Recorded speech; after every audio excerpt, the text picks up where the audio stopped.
What's up, YouTube? It's your girl, and I'm back with a new video. I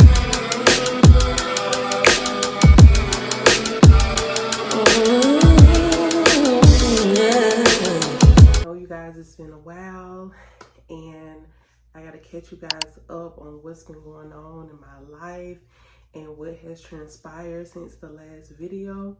So I think my last video was my gender reveal video. And that's when we found out that we were having a baby boy. And my intentions were to vlog my entire pregnancy. But you guys, I'm not even gonna hold you. My pregnancy, it was rough. And I'm not crying, y'all. My eyes watering because it's my first time wearing makeup in a while. But my pregnancy was rough. So let me back all the way up and give you guys like the background. So in the beginning of my pregnancy, everything was okay, but I started having problems with my blood pressure around, I'd say like month 4. I would go to the doctor, for my checkups, and the doctor would say that my blood pressure was elevated more than normal. So of course, they want to test me for high blood pressure or what have you, but it's called preeclampsia. So that's what they want to test me for. Every time they tested me for preeclampsia, it came back negative. I didn't have preeclampsia. I didn't have diabetes, none of that. My blood pressure just was always elevated. And I'm not gonna lie, y'all, I was craving some crazy stuff during my pregnancy. I remember one time I had my husband running around Charlotte trying to find some pig feet. I love pig feet. I was craving stuff that, of course, I wouldn't eat on a regular basis. And then I stopped working out when I was around like 5 months. Like, I was going to the gym like 3 to 4 days out of the week. But when I got to like month 4 or 5, I would go like once a week. And then the bigger I got, I just stopped going because, y'all, I would be tired all the time. And that pregnancy really took a toll on my body. Like, I was still working, standing up doing hair. So when I got off work, it was like, I'm coming home getting in the bed. I'm not going to no gym. So that was that. I think that had a huge effect on my blood pressure. So my blood pressure would be like 130 over 90, something like that, or 85, just elevated. So as my pregnancy went on, I had to stop working a month before my baby came. So I stopped working in March because I just couldn't stand up and do hair. It was just too much on my body. Like, I felt like there was a point where I started doing 1 client a day, and I still felt like I was gonna pass out in there. And of course, we don't want that, you know what I'm saying? So I stopped doing hair a month early in March. So that whole month up until he came, I was just home chilling, honestly. Like, I was chilling. My husband was taking care of everything. I would leave and go get my daughter at 2 o'clock. Well, first of all, I would sleep until like 11, 12 o'clock. Go get my daughter from school at 2, come back home, and I get right back in the bed. I was so tired during that pregnancy. Like, I can't even explain it. I felt like it took all of my energy. Like, it drained everything out of me. I got all the way up to, the highest I weighed was, I think I weighed like 236. Damn! When he came, when I delivered him, I think that's the heaviest I got. And y'all, we kept praying that he would come on my husband's birthday, because my husband's birthday is March the 27th. So I was like, oh, he gonna come on your birthday. Y'all gonna be birthday twins. It's your first son. But he showed us. He said, I'm gonna come when I get ready.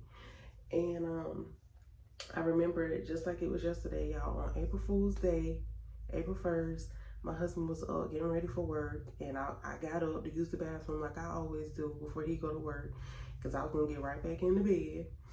And my daughter, she was home with me. I think she was out for spring break that week. That's what it was. So I got up to use the bathroom. I get back in the bed, and something told me to just stand up. So I stood up. As soon as I stood up, y'all, whoosh. Like, it was like, open the floodgates. Like, my water just broke all on the floor. My husband was out actually walking the dog, and I called him. I'm like, my water just broke. He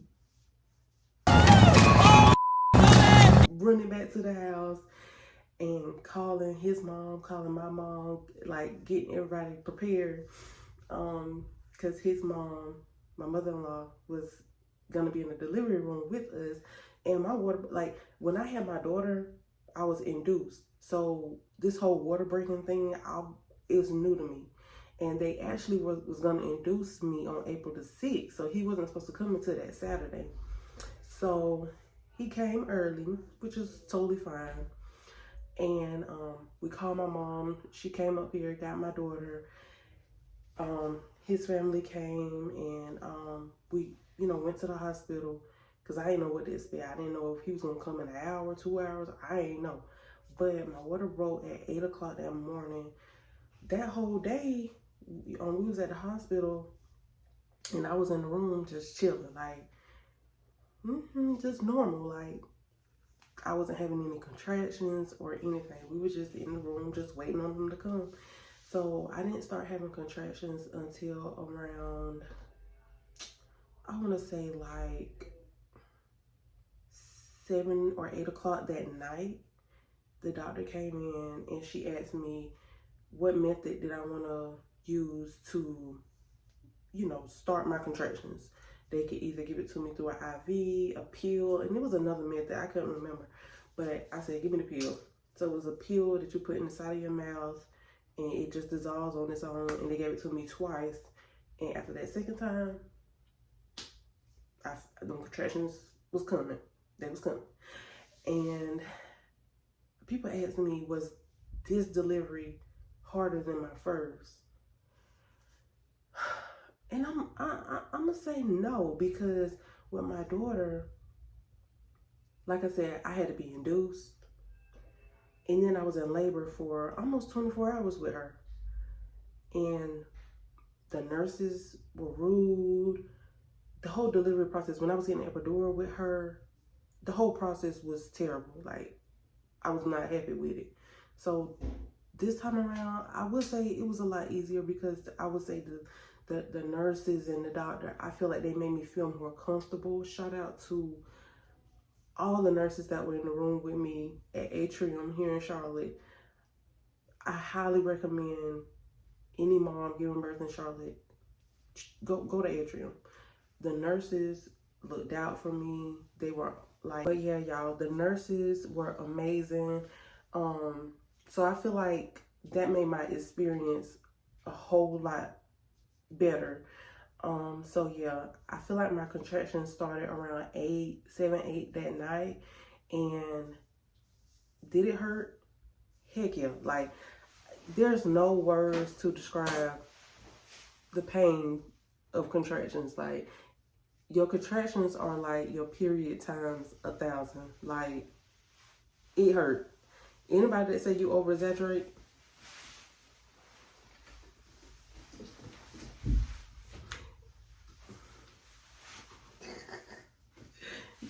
anybody that say you over exaggerate during birth, and I feel like that's why people should take giving birth a whole lot more serious, because you're so close to death. I don't think people understand that, but it hurt so bad. And I called myself going natural this time. I was like, I'm not gonna get no epidural, none of that. I'm just gonna go in there, I'm gonna push them out. I'm a G. I'm gonna do this. Y'all, I was in there crying like a baby. And then I was mad at my husband the whole time. And I really wanted to cuss in there. But the only reason why I didn't, because my mother-in-law was in there and I respect my mother-in-law. So I couldn't cuss, like, you know. But I was so mad at him. I was like, I can't believe you did this. I'm not doing this no more. And da, da, da, da, da. Like, y'all, I was just doing the most. And then I was crying. My breath was stank. It was. So my nurse, my RN, she, you know, kept coming and checking on me, and it got so bad, y'all. I was in there shaking, like almost hyperventilating, and she was like, "What's the harm in you getting an epidural? Why won't you get an epidural?" And I was like, "Cause, you know, I want to do it natural this time, and me and my husband talked about it, and we wanted to do it natural." And she was like, "Baby, she said, you only 4 centimeters dilated." She said, "It's gonna get 1,000 times worse than this. So if you're going to do it, you need to go ahead and do it." And I didn't mention before that, they gave me 2 rounds of pain medicine. And I feel like it didn't even do nothing. Like, I was still feeling the contractions. So she was like, if you're going to do it, you need to go ahead and do it. I got the epidural. Y'all, no lie. I felt like maybe 30 minutes later, you know, everything went numb, but it was one spot in my stomach that I still felt the contractions in. So they called the doctor in and she checked me and she was like, no wonder you still feel that one spot. She said, you already at 10 centimeters that quick. So it was time to push. I think we did like 3 rounds of pushing, and y'all, he came right out. Oh my goodness, eyes wide open. Quick and easy. And I will say that, first of all, my husband said he came out with his eyes wide open. I don't remember that. I think I was kind of too out of it. But he said the baby came out with his eyes wide open. Oh my goodness, eyes wide open. Hello, happy birthday. Here's a bowl for you. The baby, he weighs 7 pounds, 6 ounces, the same exact thing my daughter weighed when she was born. And to me, I feel like he looks just like my daughter. Like when he was a newborn and how he looks now. And his name is Jacob. He is named after his mommy, because y'all know my name is Jacobia. So I had to name him after me. I had to. It was only right. Okay. So, yeah. I'm super excited to have my boy and my girl. And people be asking me like, you having more kids? Y'all want some more?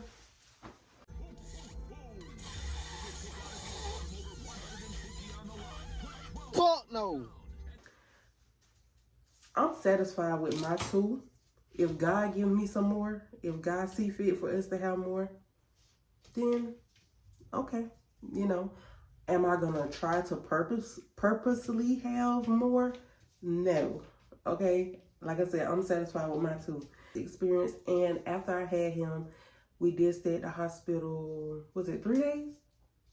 3 days. Because I had him at 1 in the morning. So we stayed that day, the next day, and then another day.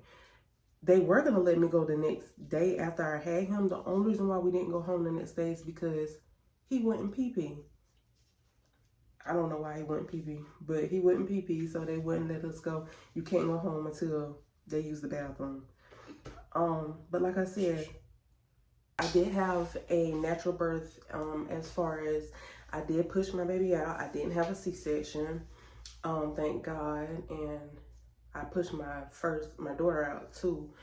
But thankfully with the epidural, I didn't feel anything. I just pushed and he slid right on out. And my recovery was, oh my God, my recovery as far as right after I had him and we were in the hospital those few days. You know, they would come in and check on us. Are you feeling any pain? You good? I'm like, yeah, I'm good. Like, I was up walking around and stuff. And even when we came home, my family was shocked that I was like up moving around and stuff. I felt back to normal. But I had to go back to the hospital because remember I told y'all I was having elevated blood pressure. So they wanted to keep an eye on it after I had him. So I had to go back to my OBGYN's office a week after I had him to get a blood pressure check. Yeah, my blood pressure was like 140 something over 100. Y'all, like, as I think back on it, I could have died. Like, I could have had a stroke. I could have passed out. Like, anything could have happened. And I think also what made my blood pressure super high after giving birth, I was trying to breastfeed and then trying to adjust with a toddler, our new life. Like, I felt a bit overwhelmed, and I did have postpartum depression. I remember one day my husband had went to work, and I was just standing on the side of the bed with it. The baby was laying on the bed, and I think I was about to change him, or he was crying for something, and my daughter was home, and my daughter was like, I just bust out crying. And my daughter was like, "Mommy, what's wrong? Like, why are you crying?" And I didn't know what to tell her. Like, I just grabbed her and hugged her. But I would cry every day. I would cry every day. And I wasn't really eating like that and trying to produce milk. My production was low. I was only producing like 2 ounces. I felt like I was producing just enough. Like, I wasn't overproducing, so I couldn't have a stash. And that was stressing me out. So when I went back and I got the blood pressure check, my blood pressure was high. They was like, "No, you need to go to the hospital now." So I went to the hospital. They had to admit me into a room, and they had to monitor me because it was so high and it was staying high, like it wasn't coming down. And they don't know, why. And I just guessed that it was because of the stress. So I had to be away from my baby that night. I remember my in-laws came in town and they got the kids. I had to be around for my baby. Like, he was only a couple of days old. I remember when my husband left to come bring him home, I cried in the hospital room. I just felt, when you have a baby and you go through postpartum, you never know if you are or if you're not, first of all. So it's like you can't really prepare for it. But y'all, I just felt so overwhelmed with everything. Like, it could be my daughter asked me to open up a bag of chips and I would just feel a ton of weights on me. It could be he crying and she wanted me to do this, or if I had to go to the store with them alone while my husband was working. Like, I just felt like the world was on my shoulders. Like, postpartum, if you go through it, get some help. I had my husband to talk to about it. Because one thing about me, I don't overshare with people, and I don't really put people in my business. So if I didn't say it, people wouldn't know that I actually went through postpartum, or I was crying, or, the things that I go through. People wouldn't know. And plus, I don't like putting my burdens on other people. I like to just, if I'm going through something, I pray and get through it and move on. But yeah, I went through postpartum with this pregnancy as well. And like I said, I think they had an effect on my milk production and my blood pressure. So I was in the hospital for 2 days. And when they let me go, my blood pressure was still kind of high. Honestly, looking back, I don't know why they let me go home and it still was high. But they let me go home, and I was happy because I wanted to be with my babies. Like, I miss my kids. They put me on blood pressure medicine, and y'all, when I say I took that blood pressure medicine, I took it at night. And that next morning, my husband was in the bed beside me. I was like, I cannot lift my head up. I felt like my head was not even on my body. Like, I don't know how to explain it, y'all, but my head hurt so bad. Like, I was like, I'm not taking this no more. I'm not taking no more blood pressure medicine. This got my first and last time. And I don't remember the name of the prescription, so I can't tell y'all what it was. But I was like, I'm not doing this no more. So I just had to tell myself, like, I gotta find natural ways to get my blood pressure back on track. And I know the number one way, working out. So of course I had to wait till I got cleared at my 6-week appointment. And as soon as I got cleared that next day, me and my husband was at the gym. I signed up to a new gym.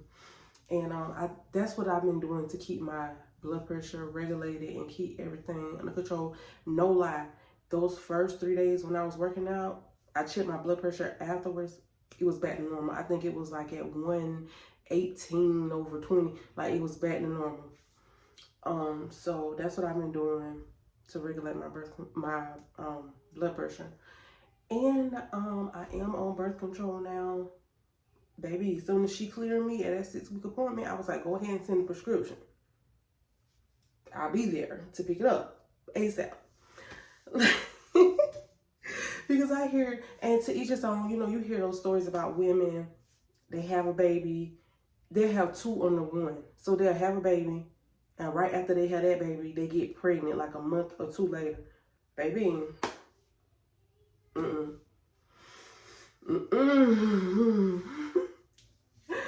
no ma'am.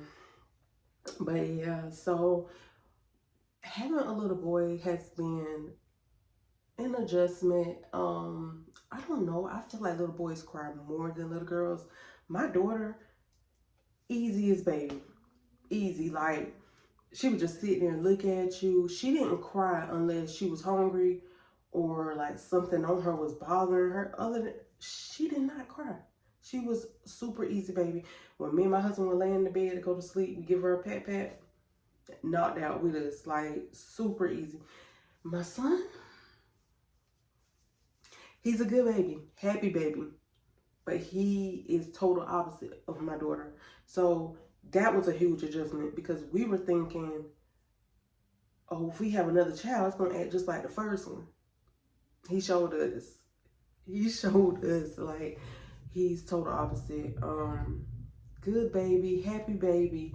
But like I said, I feel like boys cry more than girls. I don't know why, but I find that to be true. I remember when we first brought him home, up until he was like a month and a half, he was going through witching hour. And if you're a parent and you've been through that, you feel my pain right now, okay? Nothing would calm him down. It would be every night at the same time, every night. And there's nothing you could do to stop it. You could feed him. You could walk around with him. You could, they say, leave him in the crib alone. Nothing worked. They just have to grow out of it. And I know my son, one day it was like, he just went to sleep and he wasn't doing all that crying. I don't know why. My daughter, like I said, my daughter didn't go through that, but my son, he went through it. And like I said, if you've been through witching hour with a newborn, or if you're currently going through it, stay strong. Stay strong. Whew. Well, they say God give his toughest battles to his strongest soldiers, baby. Some nights, and I think that's another thing that made my postpartum, worse, because I was like, I got a baby, he won't stop crying. I don't know how to make him stop. And I wasn't eating like that. And like I said, I wasn't producing a lot of milk for him. And that's another thing. I only breastfed him for like 3 weeks. His latch, oh my God. I think he got like a tongue tie situation. And they were like, they could cut it or they could do whatever to it. But I was like, no, y'all not doing that to my baby. So his latch on this boob right here, my skin was gone off my boob.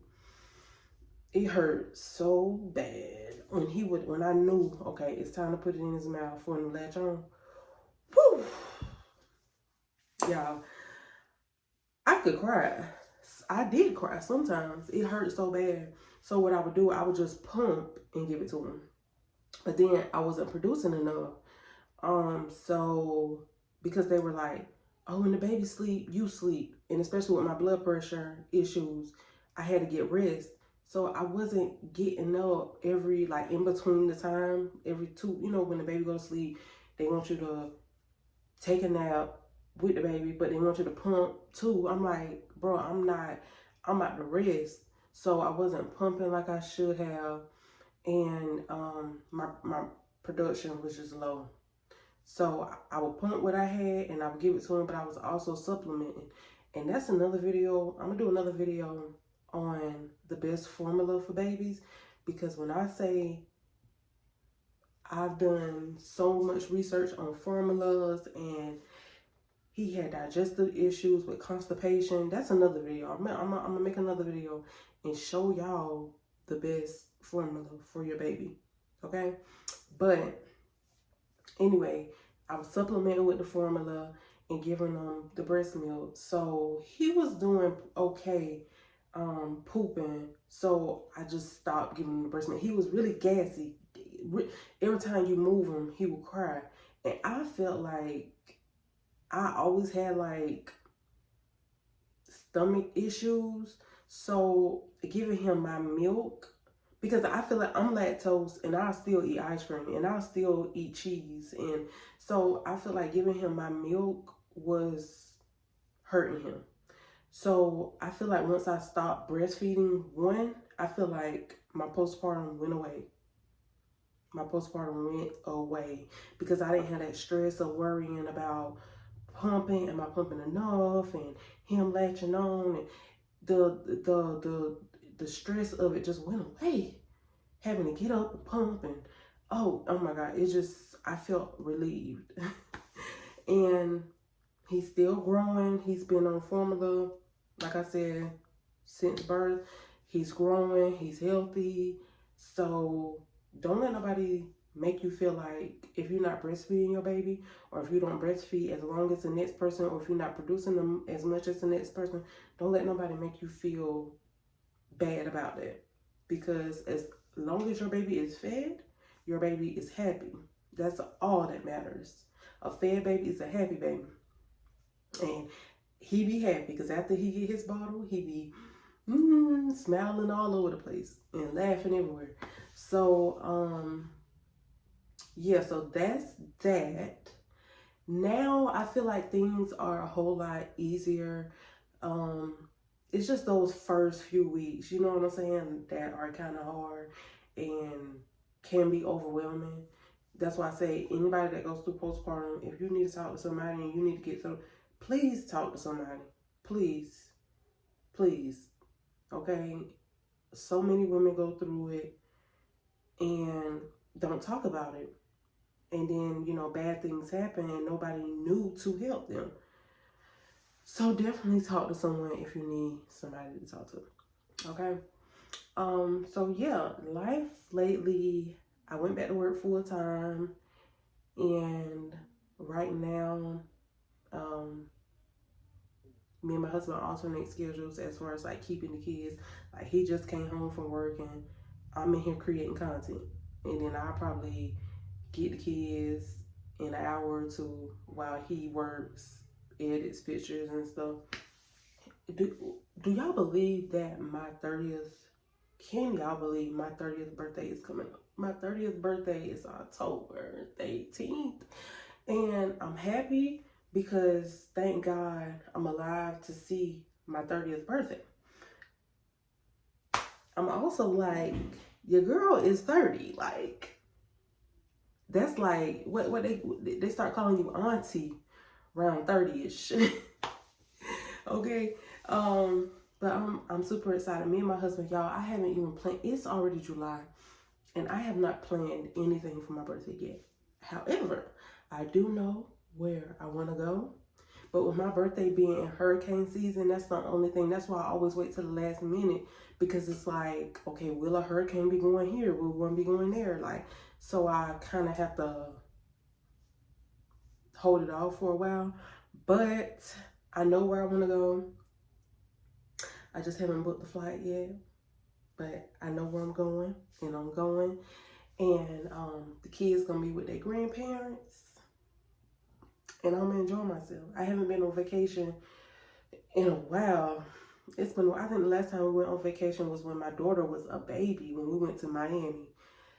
It's been a minute, okay? I deserve it. I deserve this. And I tell people all the time, when you have kids, you know, it's so easy to get caught up in motherhood. It's so easy to get caught up in your day-to-day life and taking care of kids, taking care of the house, taking care of your husband and working. But do not lose yourself in motherhood. Okay, I love my kids to peak. My kids are my world. My kids are my reason why. But at the end of the day, before I became a mother, I was Jacobian. And I never want to lose sight of who I am and what God called me to be in life. Trying to be super mom. All I can be is my best for them, and I can be here for them, provide for them, be the best mom I feel like I can be for them. But at the end of the day, if Jacobia is not happy, be good for them. I can't, you know. And I think so many people they don't notice that they don't realize that they do it. And I've seen people do it. So yeah, child, I'm still gonna be the sexy mama on Instagram, tooted up with my little hoochie sheen outfits on, because that's just me. That was me before I had kids, and it's me always. Like, I'm not gonna turn to a nun. I'm not about to change who I am in a negative way. Y'all get what I'm saying? Not in a good way, because I have changed for the better. I feel like I'm wiser. I got 2 kids. Like, I feel like a better person. But I'm not gonna change as far as, y'all know what I mean. Y'all know how some people, they have kids and stuff, and then they just turn into a nun. Like, that's not gonna be me. Okay? So judge somebody else. It's not gonna be me. But that's pretty much my life right now, y'all. I have a 5-year-old and I have a 2-month-old, and I'm still married. Y'all know that. Happily married. We've been married 10 years now. We've been together 10 years now. We've been married 8 years. Yeah, 8 years. January will make 9 years. And I'm super content, and I'm happy right now with where I am in my life. I feel like these last 2 years have been a roller coaster for me. It's so many things that have gone on in my life that people don't even know about. And I will share it with y'all in the future. Right now, no. But I will share it with y'all in the future. But I just feel like God is really putting me to the test right now. And I feel like he's teaching me a lesson. And I can't wait to share it with y'all when I come out on the other side. But overall, life is good. Life is great. What Future said, life's good. Like, I can't complain. I won't complain. So yeah, y'all, that's my little life update, and I hope y'all enjoyed this video. I try not to make it too long, but I want to touch on a little bit of everything. So comment below, let me know what you guys think about this video. Make sure you like, subscribe, and stay tuned for my next video.